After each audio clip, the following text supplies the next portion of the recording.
Welcome back mga kaaldab.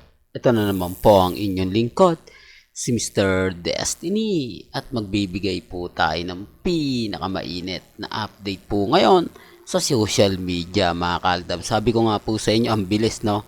Kanina si Main Mendoza yung trending, ngayon naman po si Alden Richards. Nakakatuwa naman po talaga. Kaya nga po sabi ko sa inyo, kung gusto nyo lang naman po ng mga update at mga kaganapan, pupunta lang naman po kayo sa channel ni Mr. Destiny. Dito naman po 101% updated po kayo. Ano man po yung mga nababasa ninyo, napapanood ninyo, napapakinggan po ninyo, relax lang po kayo. Di po ba? Sa dami ng mga bumabato ngayon sa social media, sa Instagram, nakikisawsaw, talaga naman pong babanatan nila yung Aldab. Pero masaya po ako kahit po banatan ng banatan nila yung Aldab. Wala naman pong maganda at masasabi natin na tagumpay yung nangyari kila Mengay at ng EAT. Ang ibig kong sabihin yan, Sarsuela, di po ba? Talagang masakit para sa mga nagre-react at nagko-komento. Pero malakas naman po yung Aldab eh. Huwag po kayong masyadong padadala sa mga sinasabi nila. Guilty lang po sila sa mga bali-balita. Siyempre, kumbaga apektado po sila kapag ka nagtitrending ang Aldab. Apektado po sila kapag pinag-uusapan yung Aldab. Dahil nga po tayo yung panalo. Tayo yung wagi. Tayo yung malakas at tayo talaga yung pinag-uusapan. Salungat po sa mga sinasabi ng iba at komento ng iba. Basta sa akin lang po mga Aldab, kung ano lang po yung trending, kung ano po yung viral, doon lang po tayo. Sa ngayon, trending si Mengay, trending si Alden. Di po ba? Dapat sila nga po talaga yung trending. Pero naglalaban-laban pa rin po. Parang sinasabi nga po ng iba na si Mengay lang yung malakas. Si Mengay lang talaga yung masasabi natin at si Alden ang pinakamatibay. Ngayon, magkakaalaman na ano nang mangyayari sa fans ng Katnil. Ano na nga po ba mangyayari sa mga susunod na araw pa. Di po ba? Although yung issue na yan, ano rin sa Aldab yan eh. Kasi, kumbaga, tayo nanindigan pa rin eh. Marami kasi nagsasabi na move on na kayo, tanggapin nyo na yung katotohanan. Wala naman po kasing hiwalayan na nangyari. Di po ba? Yan ang sinasabi ko at paulit-ulit kong pinapaliwanag na hindi po nila tanggap. Na hindi po nila, alam nyo na mga kaaldab, sabi ko nga po sa inyo kung ano lang po yung latest, kung ano lang po yung trending, doon lang po tayo. Sa mga magsasabi ng fake news ako, okay lang po yan. Ang importante lang naman po, maging updated po kayo. Di po ba?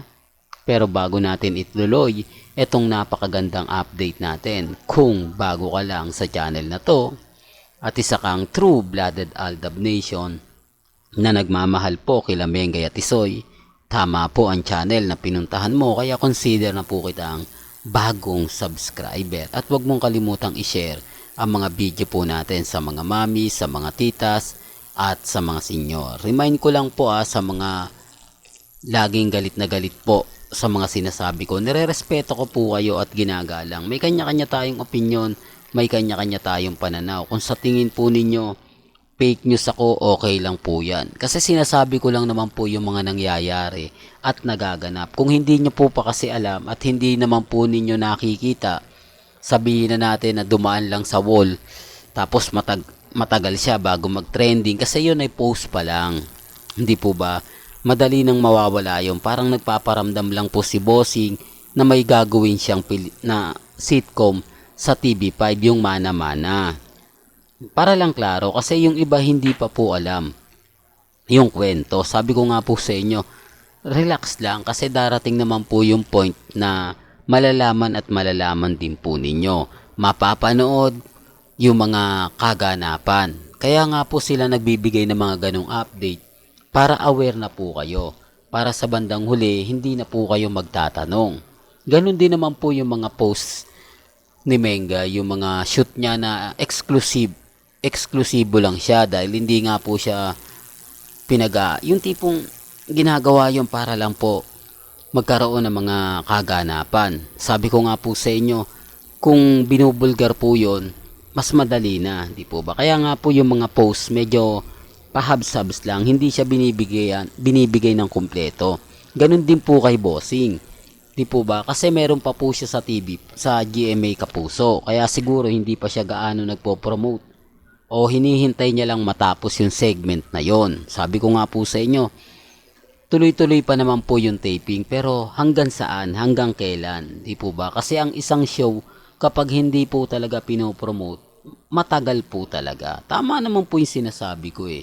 Tama naman po yung pinapaliwanag ko. Di po ba? Walang mali sa mga pinapahayag natin.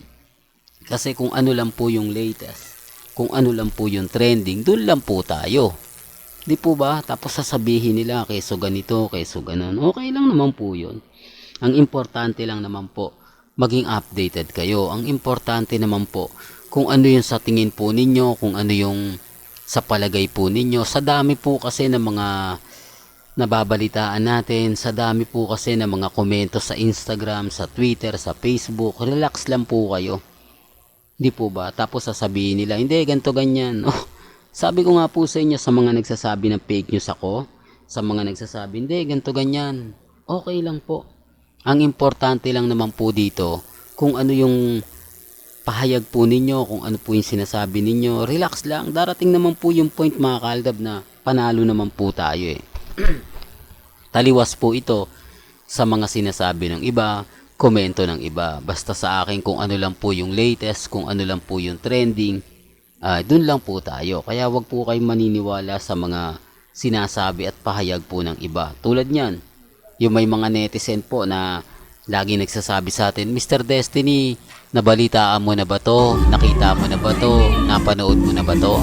Di po ba? Tapos kapag binalita ako, sasabihin lang, fake news ka.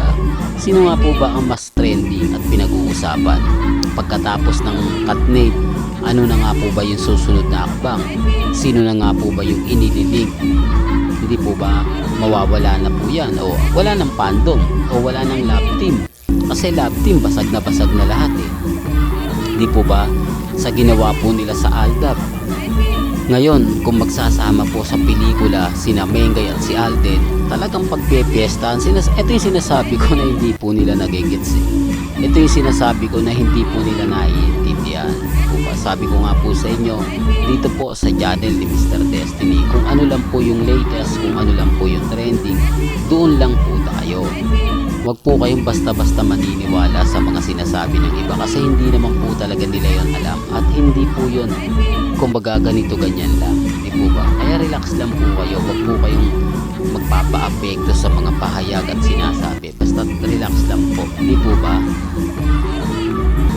Lalo na po yung mga nagsasabi ng ganito ganyan, di ba? Kaya wag, relax lang po kayo. Remind ko lang po dun sa mga galit na galit sa channel natin, sa mga bumibisita, dumidepende na lang po ako sa mga pahayag ng iba at sinasabi. Basta maging matatag lang po kayo at maging kampante. Hindi po ba? Tapos sasabihin nila, oh Mr. Destiny, fake news ka. Lahat ng balita mo hindi totoo.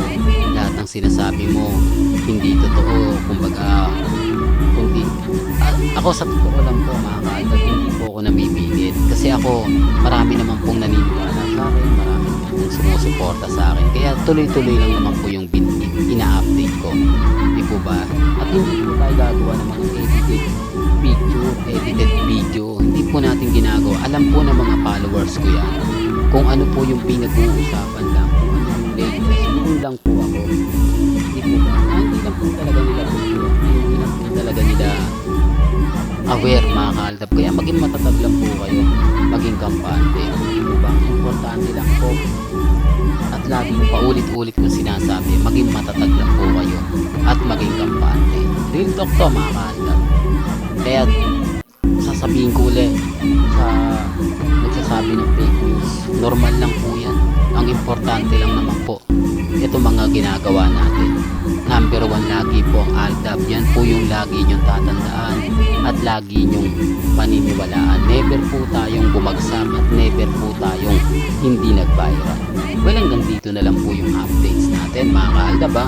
Kaya kung gusto nyo pa po ng pinaka-latest at sariwang update, may tumulong lang po kayo dito sa channel ni Mr. Destiny para updated po kayo sa mga latest at sa mga bagong video po na ilalabas po natin maya-maya lang. Hanggang sa muli, salamat po sa panonood at pakikinig.